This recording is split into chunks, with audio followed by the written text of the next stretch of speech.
Blessed are you who are poor, for yours is the kingdom of heaven.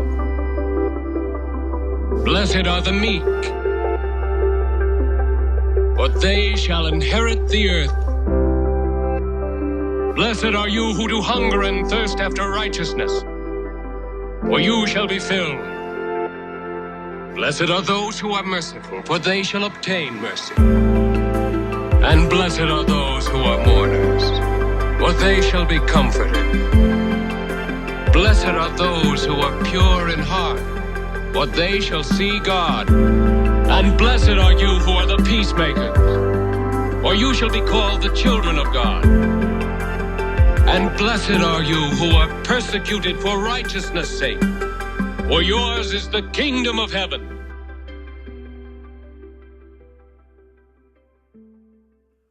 Welcome, everybody, to the brand new series here called Kingdom Come. This series is our way of leading up into Christmas. And by the way, Christmas at Encounter this year, we're going to have 3 identical services. It expands every year, which is why we're doing this. 2 on Sunday morning at our usual times, 9:15 and 10:45, and then a third one on Monday, Christmas Eve, at 4 p.m. And we're doing something a little special to help you invite your friends and your neighbors as we get ready to celebrate Christmas. We're selling tickets online at GrandRapidsChristmas.com, and the tickets are free, so it's really more like reserving your tickets, and it kind of helps us balance things out a little bit on the planning side, but also to build excitement and enthusiasm over what God is going to do here over that Christmas weekend. For every ticket that's reserved online, we're providing a meal for a family of 4 who needs it. Right here in West Michigan through our friends at the Pantry. And so go online, GrandRapidsChristmas.com, tell your friends, tell your neighbors, your family members, reserve those tickets, and at the same time, help provide a meal for a family in need this Christmas season. It's also a great way to celebrate this upside-down kind of kingdom that Jesus came. See what I did there? Tying it back into the kingdom come sort of message. We celebrate as Christians Christmas time for a lot of reasons.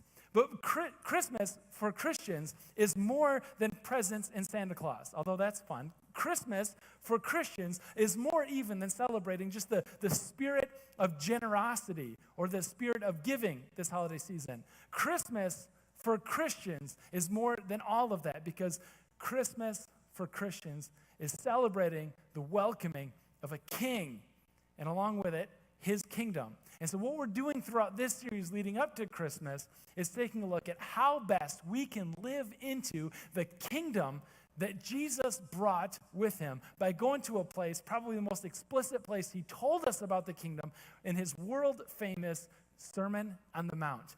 And as we begin the Sermon on the Mount study today, we're going to hear a passage that's often called the Beatitudes, which is a little bit of a peculiar way to start off this world-famous message, because we start off with the word blessed. And we kind of lose a lot of the meaning and the context around that word blessed. And so we're going to try to reclaim what Jesus meant by that terminology. And I'll start off by just saying, I think that what Jesus was getting at when he's talked about the blessed life probably isn't what many of us think. The blessed life for Jesus was the kind of life that you and we've always longed to live.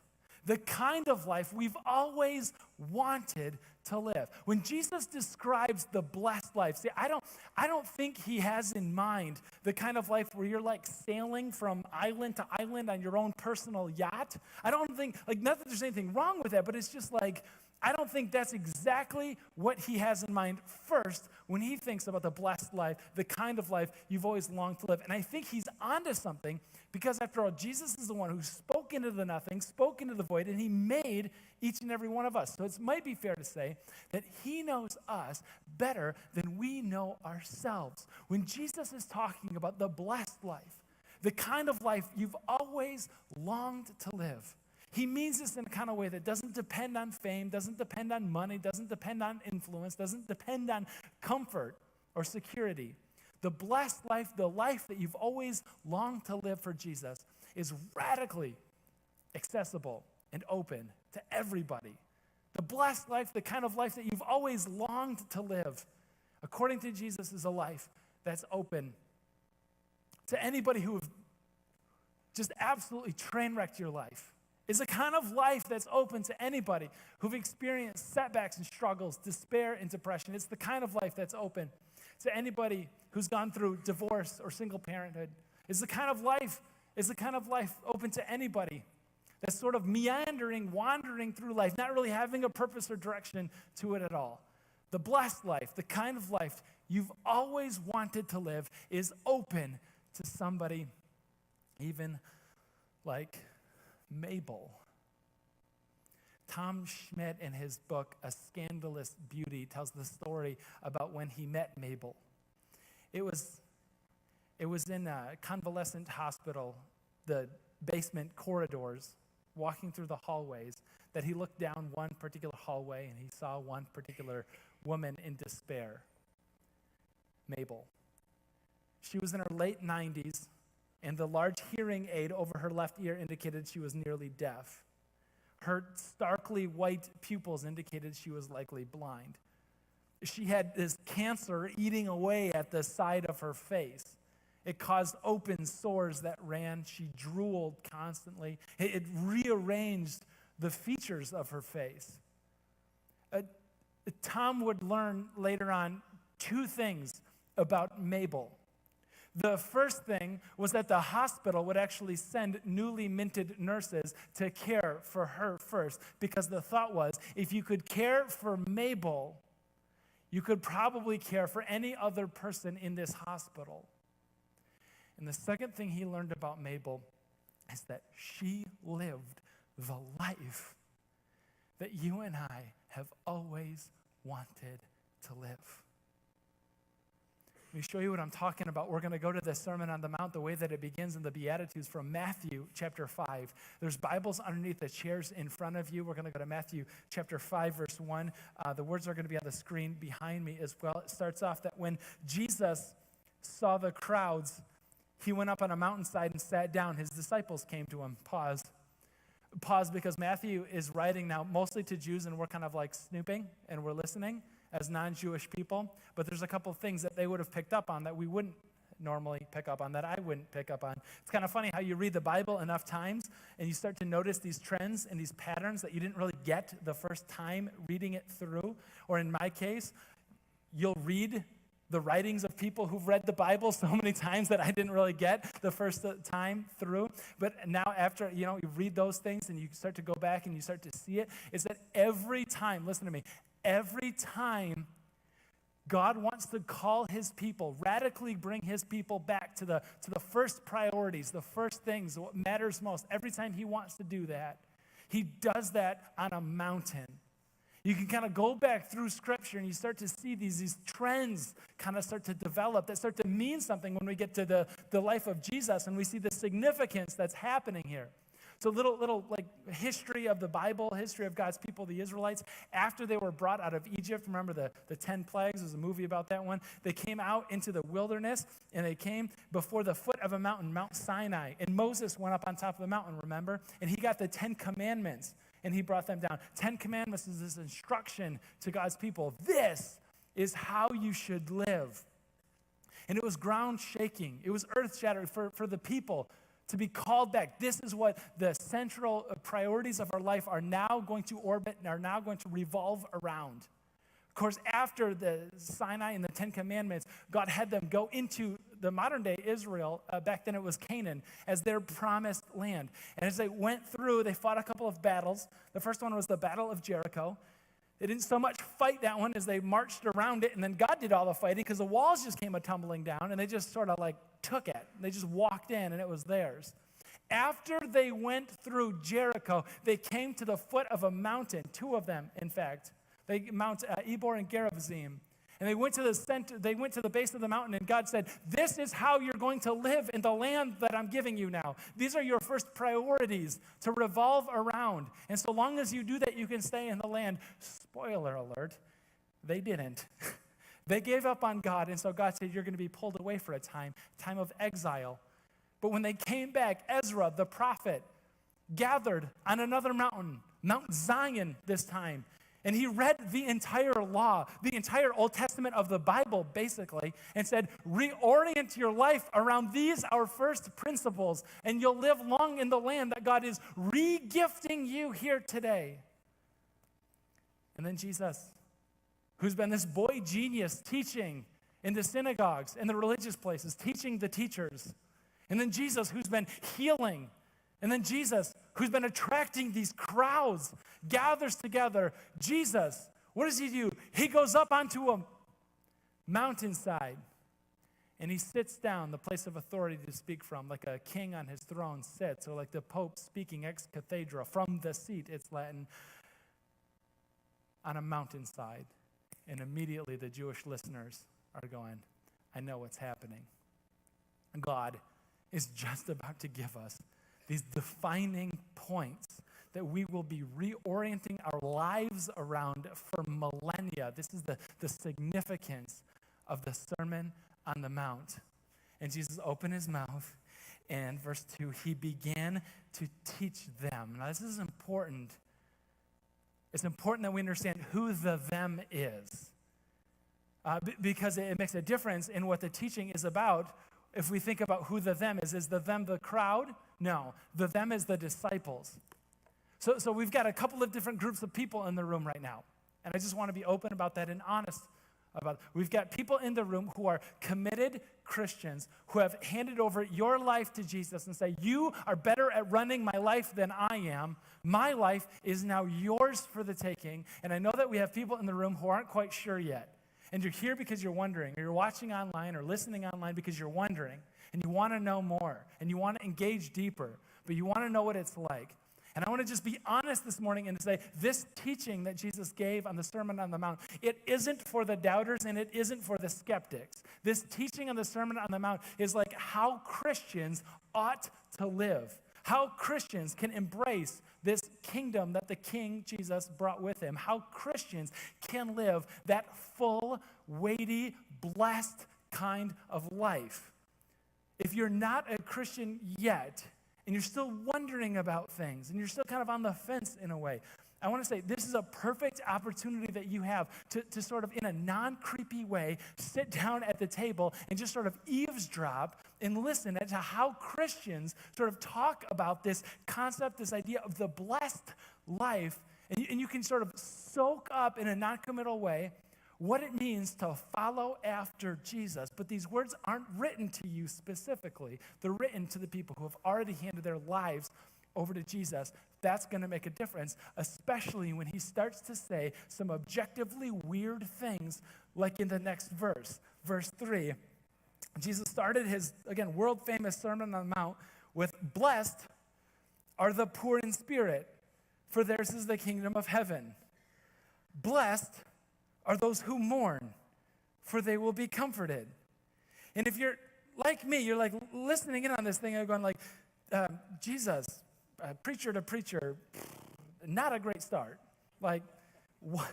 It's just confusing. What are you even talking about right now?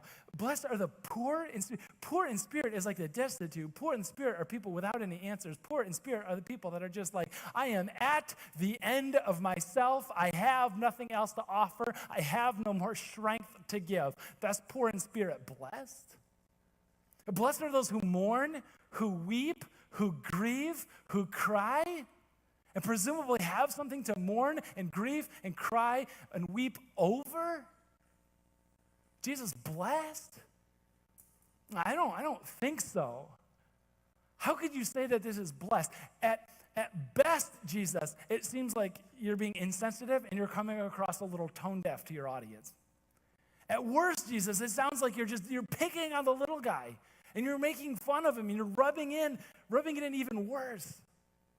How can you call the poor in spirit and those with something to mourn over blessed? I think it's probably fair to say that over the last 2,000 years, the word blessed has shifted and changed in meaning a little. So I don't think when we use the word blessed today that we're totally capturing how Jesus meant to describe the blessed life then. And the reason why I say that is oftentimes, right, this is more popular a while ago, but we see like the hashtag blessed thing around, right? And you start to see it starts, I do it too, it's fine, okay? We're all in a safe place. And you see a sunset over the beach and you're like, awesome, man, right? Like hashtag blessed, that's great. But then it sort of like evolves on from there to the point where like after your meal, you find like 3 French fries in the bottom of the bag and you're like, hashtag blessed, right? That's not the life Jesus is talking about when he says blessed life. I think it's probably more fair to say that the blessed life that Jesus is describing, the life that you've always longed to live, is a life, well, that he sort of describes in the very end of the Sermon on the Mount in Matthew chapter 7, when he provides these 2 different stories. And I don't know, I just imagine that he knows guys that have lived these lives, and they're both building homes, but it's more than that, they're building lives. And one guy builds his life on the sand, and it's a beach house. And there's another guy who builds his life on a cement foundation. He poured something in the ground that's not going to go anywhere. And the rains come, and the storm hits the side of the house, which is just an important side point, that the rain and the storm will come and will strike your house. We know that as sure as the next breath that you're about to take. The rain and the storm, they will come and they will start to beat against the side of the house. And you're going to start to wonder at some point in your life, what is this thing built on anyway? And for the one guy who was built on sand, the rain came and it just washed his life away. But for the other guy with the cement foundation, but for the other guy who built his life on the solid rock, it's like no matter what storm, no matter how much rain came, the house, his life held fast. Don't you want that kind of life? Isn't that the kind of life that you've always wanted to live? The kind of life where no amount of storm and no amount of rain could ever wash away and undermine. Don't you want the kind of life that's marked with this sort of centered approach, or this serenity, this kind of contentment that seeps its way deep down into the very marrow of your bones and exudes out of you? That nothing could ever shake it. Nothing could ever take it away. The kind of life that Jesus describes in John 10:10, as I came that they may have life, and a life to its fullest, to its weightiest, to its heaviest. This blessed life we've all longed to live. That's, for Jesus, the blessed life. And it's got nothing to do with finding French fries in the bottom of the McDonald's bag. And Jesus is going to lay out this 8-step process for people who have already committed their lives to Jesus. This isn't the do-attitudes, do this, and then you can be saved, and then salvation. It's not it's the Beatitudes. It's cheesy, but hopefully it's memorable.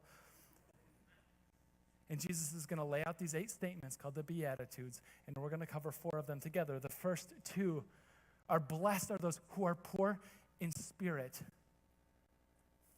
You know, the thing about being poor in spirit is that you don't have any answers, that you're at the end of yourself. And it's usually at the end of yourself that God tends to show up most clearly. Author Pastor Timothy Keller said that grace, the only requirement of grace is need. Grace simply requires a need. Grace requires nothing, just the need of it. But we want to fill that. We want to offer something. We want to offer our giftedness. We want to offer our struggles. We want to offer our suffering, our experience. We want to offer something. And God says, no. Blessed are the poor in spirit because they know of their stark need. They're the first ones to ask for help. Step 1 on this blessed, content, deeply serene, centered kind of life is to simply confess the need and to say, I don't have the answers. And then step 2 is blessed are those who mourn, which sounds insensitive and tone deaf until until you start to consider the whole work of Jesus. Jesus is the one who promised that death is never the last word. Jesus that promised that resurrection is the last word. Blessed are those who welcome the tears. Blessed are those who welcome the grief. Blessed are those who weep, because they know in their weeping and in their tears that someday they'll be standing face to face with God himself, and it will be him that wipes the tears from their eyes. And everything sad in this world will have come untrue. Blessed are those who mourn, because they will be comforted like no one could ever imagine comfort. Blessed and secure and content are they. And then Jesus takes a turn in the next line, and he says, but the meek, verse 5, blessed are the meek, for they will inherit the earth. You get a few dudes around, and sorry to pick on dudes, but like, you think like meek. Doesn't that seem like a desirable trait to have? You know, a bunch of guys like gathered around a bench press, and they're like, yeah, I'm going to get jacked. I'm going to get so big. I'm going to get meek, bro. You're like, what? What does meek mean? You know, just like start asking the guys in the circle. Meek means something like, meek you think like weak, like timid, like ineffective, like unambitious, and just like meek. You know, in the violent culture that was the first century Middle East, you don't think of a timid weakling like that inheriting much of anything, let alone the literal earth. Blessed are the meek, Jesus. Would it change your impression at all to discover, as I did earlier this week, that first century Greeks had a word to describe the process of taking a horse, a stallion, taking it on and domesticating it, taming it, bridling it, bringing it to the place where it could be kept on a farm and useful for tasks? I don't know anything about horses, but they're huge and they kind of freak me out. I'll just be honest. But the last thing that I would do when I start to think of the concept of like a stallion, even one on a petting zoo that I take my kids to, and the last thing that I like look at and I see a stallion like that is meek. But yet the first century Greeks, when they would describe the final product of that tamed and bridled horse, they would call it meek. Because meek does not mean weak. Meek does not mean ineffective or unambitious. Meek means power and strength, under control, under discipline. So a story of a playground bully, 7th grade, and this bully just gratuitously would just pick on other kids. Now you know the person on the playground that you remember, like the bully that would just push kids down and just be generally mean, and nobody really knew why. You know, if you can't like think of the bully, like you might have been the bully, and that's okay. There's grace in church, but you should make a few phone calls about that. But like the bully, you know, he'd just push kids down. He'd be mean to kids. Snow would fall. And he'd do like the face wash thing and like pelt them with snowballs on the way to school. And like nobody could figure out like why this bully was so mean. But there was another kid in the class that they called Big John. And Big John was like, nobody really knew his story. But he's a big fella, right? And so rumors just started spreading around Big John. And so they'd say things like Big John failed 7th grade 3 times.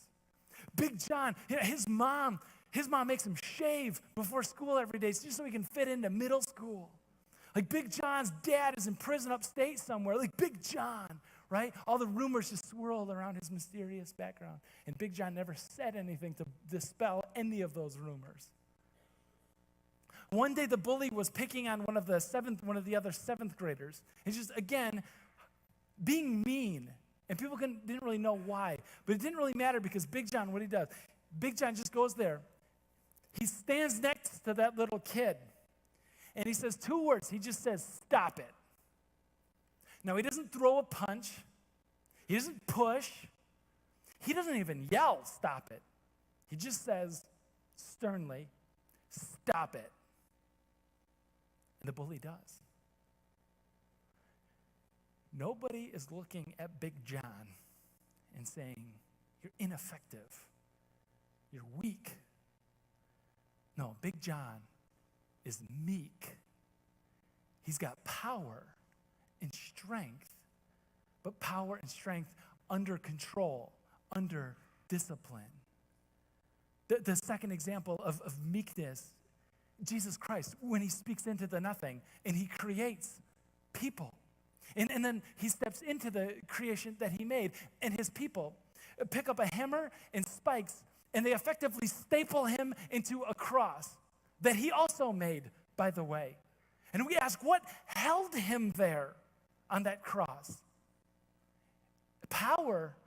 He had all the power in the universe and beyond. He had a legion of angels that would happily come to his assistance if he would but ask. He could turn those creations that he had made back into the dust that he formed them from in the first place. He had power, but what held him there wasn't his power. What held him on the cross was love. Power and strength, sure, but under control, under discipline, under love. Blessed are the meek. And then Jesus gives us probably the hardest one of the set. Blessed are those, verse 6, blessed are those who hunger and thirst for righteousness, for they will be filled. They don't necessarily have righteousness, but they hunger and they thirst for righteousness. What are you hungry for? Rhetorical question. You don't have to just shout it out. What do you long for? What do you want to see?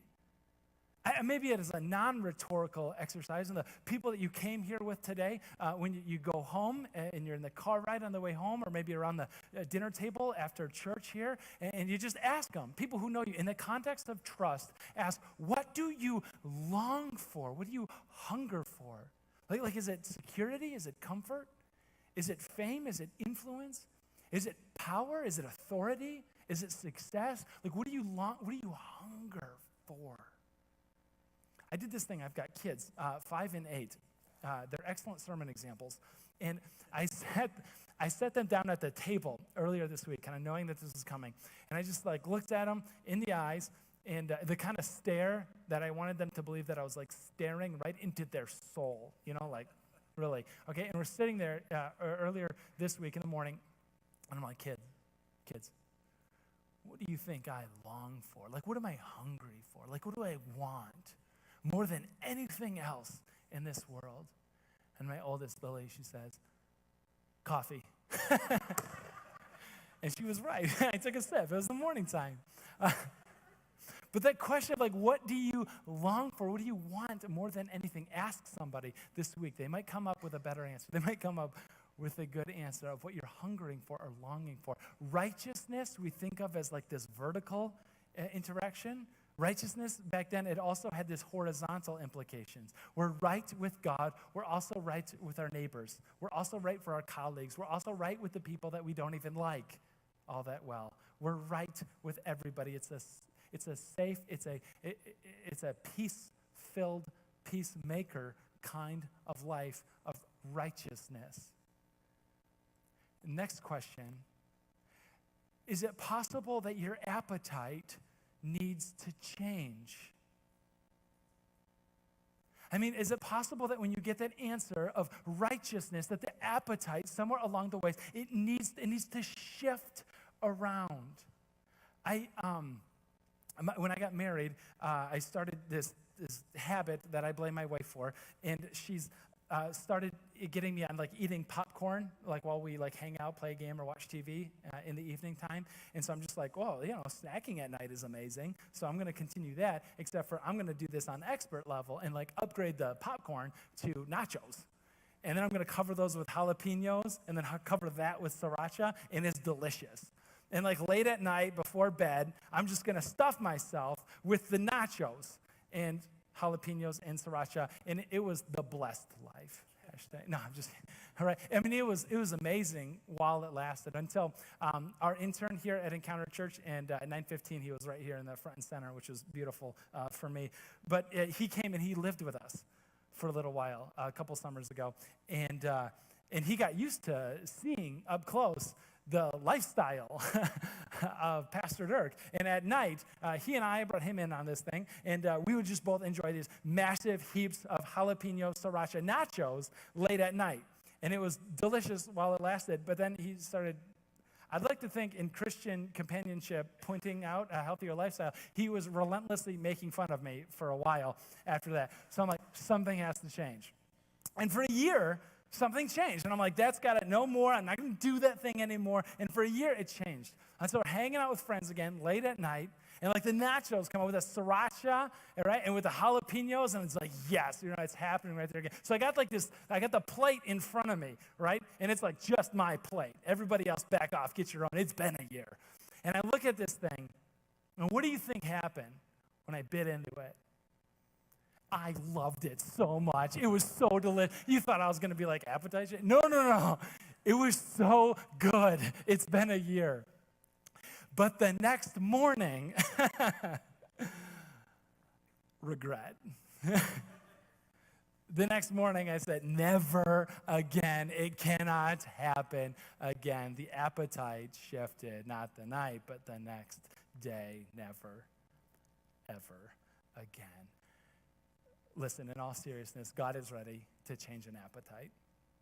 If you ask him, he's ready to change an appetite from serving self to serving him. He's ready to change an appetite from the accumulation of things and comfort to an appetite of righteousness with God and righteousness with neighbor. He's ready to change an appetite. He's writing this to people. He's speaking to people now who are already in. This isn't a salvation kind of appetite change. These are people who are already committed to following after him. And so when you think about the way that your appetite for righteousness may need to change, I suggest that it's maybe one of two different ways. Because there's one of two ways that I think we step off from the path too often. The first way is this path of legalism. It is this path of rules without relationship. And the Bible shows us again and again and again, rules without relationship leads to rebellion every single time. Because when we lose a relationship with Jesus, when we lose a relationship with God, it just becomes a hollow set of rules and a faith that's not worth having. Rules without relationship leads to rebellion and turning away. Because why would it not? It's not a faith worth keeping. But the other side is this lukewarm kind of Christianity. This kind of Christianity that says that I'm not going to give up, I'm not going to give in to anything in order to act on the faith that I have. And so if you think the last time that you prayed was, Dear Jesus, bless this food, or you think about the prayer of, Dear God, this traffic is terrible, it's not really a prayer. Prayer is getting to know the heart of God, just listening to him. And we call that practicing truth around here when we reorient our beliefs, our behaviors around the central defining point of Jesus. Whether it's legalism or lukewarm Christianity, ask him today, change my appetite for rightness. And ask him for that life to seep down deep into your very bones. Little bit like it did for Mabel. I want to share this story with you, but rather than me try to paraphrase it, I just want to share it from Tom himself. When he said the story of Mabel when he went to the state-run convalescent hospital, it was not a pleasant place.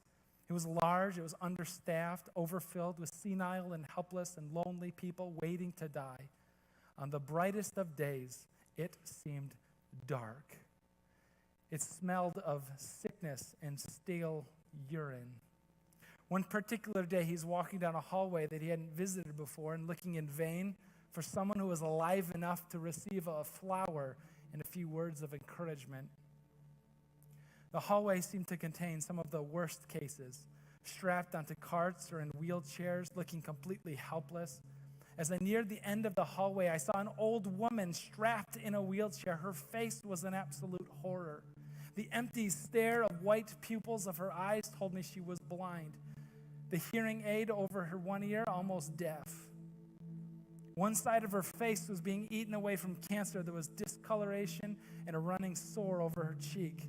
And it pushed her nose to one side and dropped one eye and distorted her jaw so that what should have been the corner of her mouth was the bottom of her mouth. As a consequence, she drooled constantly.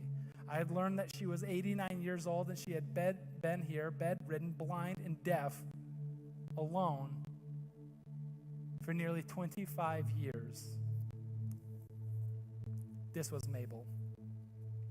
I don't know why I spoke to her. She looked less likely to respond than most of the people I saw in that hallway. But I put a flower in her hand, and I said, "Here, a flower to you.